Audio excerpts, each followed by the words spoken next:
Bonjour madame, qu'est-ce que je vous sers? Un café, s'il vous plaît. Ça marche? Il y a des parcours qui vous toucheront sans vraiment savoir pourquoi, des êtres sensibles qui feront écho à votre vie. Aujourd'hui, j'ai envie de vous parler d'une très grande dame de la chanson française, Barbara. Un être singulier et profond qui a réussi à nous embarquer tout au long de ses rimes dans son voyage qui aurait pu être le vôtre, le mien.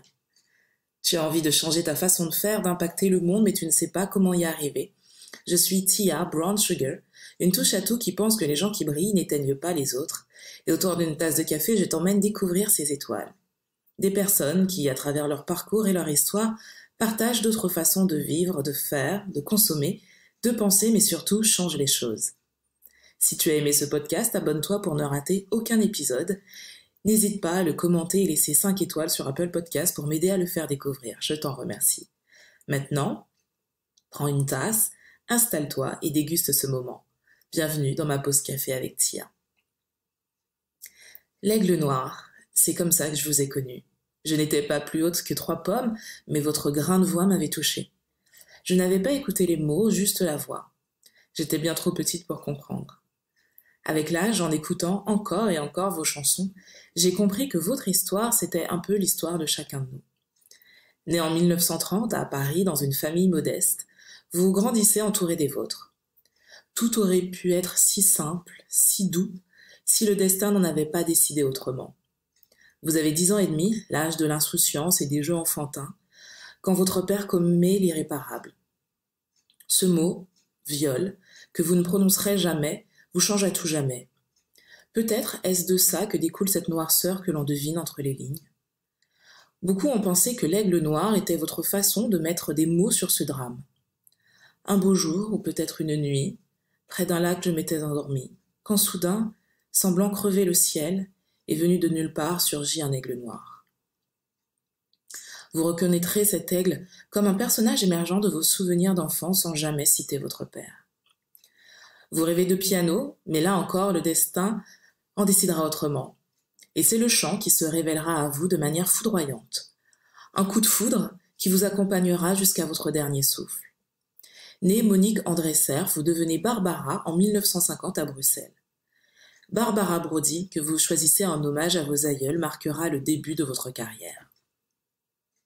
Le succès n'est pas immédiat, mais il vous en faut plus pour abandonner.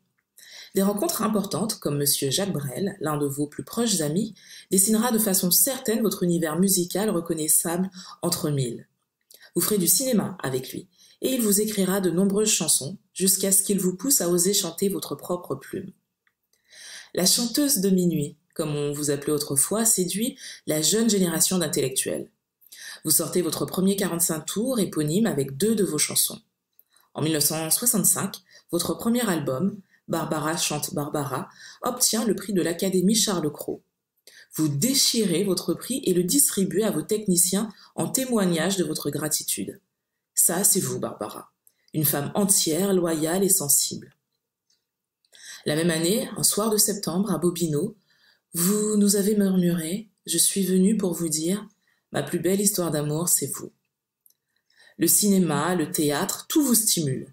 Vous marquez de votre empreinte l'art français au point de recevoir la Légion d'honneur en 1988.